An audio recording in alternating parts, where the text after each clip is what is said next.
Bonjour à tous et bienvenue sur le circuit Yas Marina à Abu Dhabi, aux Émirats Arabes Unis, où Ducati a choisi de lancer son nouveau fleuron hypersportif, la Ducati 1199 Panigale. Cette moto, cette hypersportive dont on a tant entendu parler, la star du salon de Milan, la star aussi du salon de la moto à Paris, où elle a rallié tous les suffrages, tant au niveau, on va dire, de ses lignes, car comme vous pouvez le constater, celles-ci sont incroyablement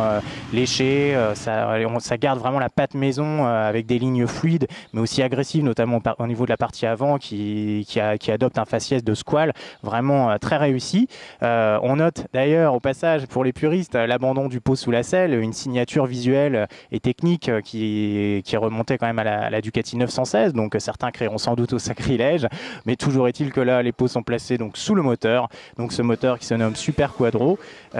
qui développe 195 chevaux et 132 Nm de couple. Vous avez bien entendu, 195 chevaux, ça en fait le twin de série le plus puissant du monde. Il est plus puissant notamment que la fameuse S Miller R qui revendique officiellement 193 chevaux. Alors ce moteur, effectivement, il est tout nouveau, il a été développé en étroite collaboration avec le service Ducati Corse, le service course en fait du constructeur de Bologne.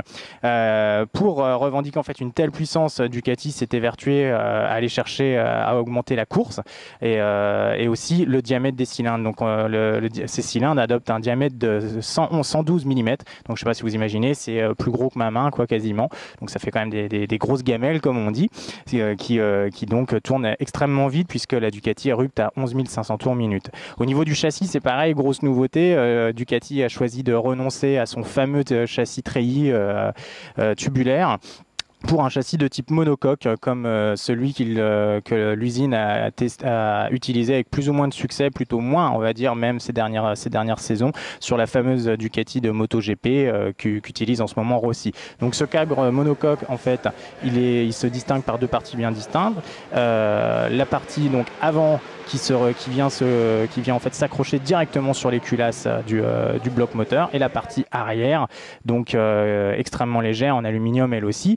qui vient s'attacher elle aussi directement sur le moteur. Donc en fait cette configuration permet de gagner de la place, permet de gagner du poids, notamment parce qu'en fait dans la coque avant, cette coque avant fait office en fait de boîte à air, et Ducati a pu y placer notamment les conduits d'admission. Donc vous imaginez le gain de place, le gain de poids et le gain évidemment de performance qui est toujours l'objectif recherché sur ce type de machine. Un mot aussi sur les équipements électroniques de cette 1199 qui là encore frappe très très fort et va vraiment faire de l'ombre à beaucoup de ses concurrentes, notamment Nippon, puisqu'elle embarque un ABS de dernière génération de chez le manufacturier allemand Bosch, le fameux ABS 9M, donc qui est en fait un ABS combiné, donc qui renvoie en fait de la puissance qui répartit les forces entre l'avant et l'arrière. Donc c'est quelque chose qui peut être quand même très utile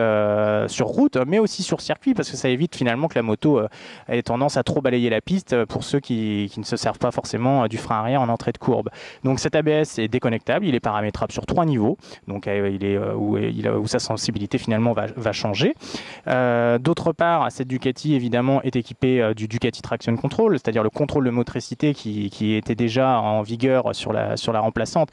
sur la précédente version, excusez-moi, la 1198. Donc ce Ducati Traction Control est paramétrable lui aussi sur 8 niveaux ou complètement déconnectable pour les pilotes qui, comme Troy Bayliss qui nous a fait l'honneur en fait de nous accompagner sur cette présentation, souhaitent sortir des courbes et savent sortir des courbes en glisse, devrions-nous ajouter. Enfin, dernier dispositif électronique et non des moindres que Ducati inaugure finalement sur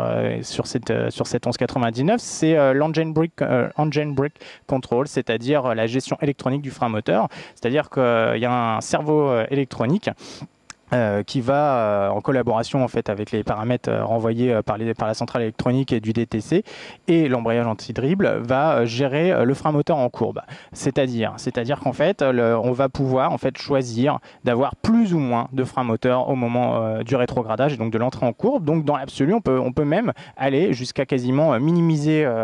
presque totalement le frein moteur de la machine en entrée de courbe. C'est assez surprenant parce qu'on a quasiment l'impression de se retrouver avec un gros 4 cylindres hyper sport en entrée de de courbe et non pas avec une Ducati qui d'habitude ralentit vraiment énormément dès qu'on lâche l'accélérateur. Alors évidemment, cette Ducati est équipée du ride-by-wire, c'est-à-dire un accélérateur électronique et comprend en fait 3 cartographies d'injection paramétrables, donc Race, la plus sportive, Sport et Weight. Ces trois cartographies d'injection en fait influent sur tout un tas de paramètres, donc à savoir sur effectivement la gestion électronique du frein moteur, mais aussi sur l'ABS, mais aussi sur le DTC, c'est-à-dire qu'il y a des réglages en fait différents pour chaque mode, plus ou moins appropriés en fait, plus ou moins appropriés à la demande. Par exemple en mode weight qui correspond au mode pluie, là où la puissance est bridée à 120 chevaux, il est évident que le traction control va être réglé au maximum pour garantir la meilleure motricité possible. Enfin, dernière puce savante électronique que Ducati a jugé bon d'ajouter à sa Panigale, c'est les suspensions pilotées électroniquement. Alors ça, c'est un dispositif qui est apparu sur la Ducati Multistrada 1200, hein, donc, et qui lui aussi fonctionne avec les riding modes, donc les cartographies, c'est-à-dire que électroniquement, des petits moteurs électroniques vont agir sur la compression et la détente des suspensions avant et arrière.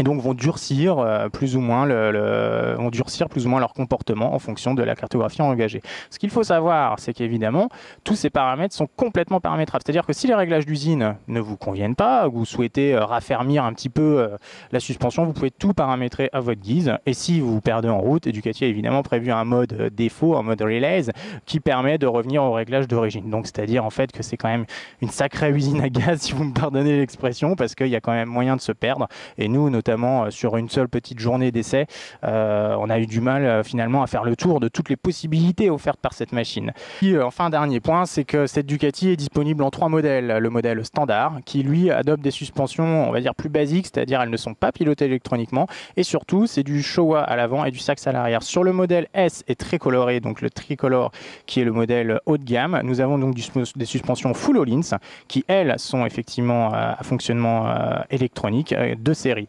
Donc de série également sur la tricolorée l'ABS qui lui est en option pour la somme de 1000 € sur le modèle S et standard. Donc le modèle S c'est effectivement le modèle que nous avons pu tester aujourd'hui. Donc à l'issue des premières sessions que nous avons réalisées aujourd'hui, Motonet est déjà en mesure de vous dire que le moteur souffle effectivement très très fort, les 195 chevaux sont là, Ducati n'a pas menti. Cependant, on peut déjà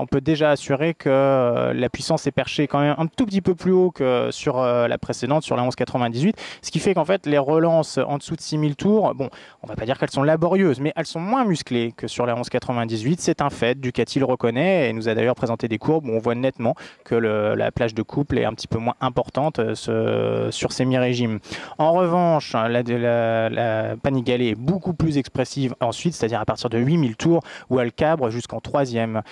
très facilement parce qu'elle a un train avant qui est extrêmement léger, extrêmement agile, car il faut savoir que cette machine pèse 10 kg de moins que la précédente version, c'est-à-dire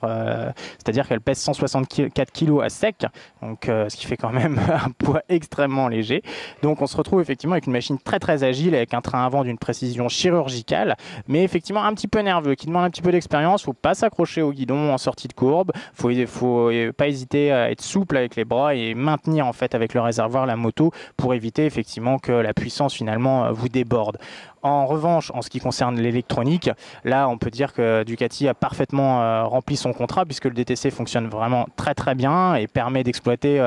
toute la puissance disponible et le grip offert par les nouveaux Pirelli Diablo Super Corsa SP qui équipent la machine.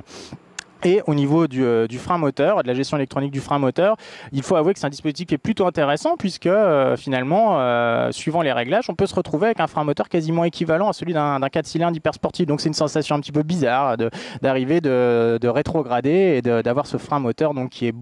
nous ralentit beaucoup moins que sur une 1198 par exemple.